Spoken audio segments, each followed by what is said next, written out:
南北两党确定了破面，总统清选无要合作。国民党早起11点紧提早开中常会，决定总统参选人侯友宜副手是赵少康。侯友宜嘛，学了赵少康战力真强。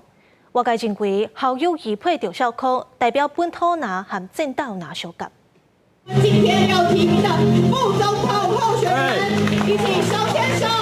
国民党总统参选人侯友宜甲赵少康相揽。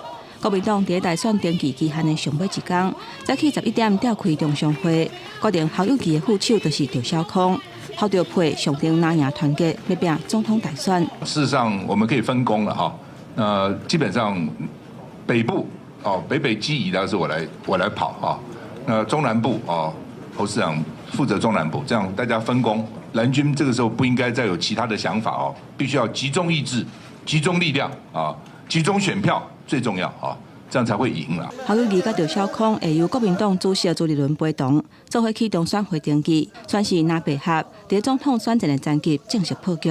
赵少康今年73岁，捌有过4届全国性选战的经验。其中1992年，伊甲环保署署长的职务辞掉，以无党籍参选新北市的立委，摕到235000票上关票。伊用过捌互合作是政治金童，即嘛互看作是战斗内的精神领袖。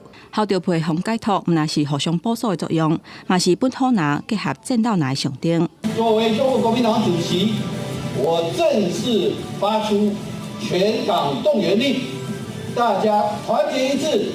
全党支持侯友宜。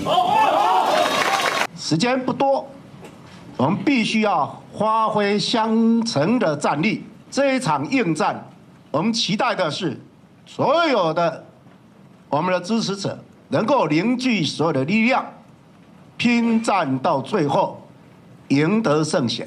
赵少康从1994年代表新党参选台北市长失败了后，就转战媒体。29年了后，甲侯友宜做伙参加总统大选。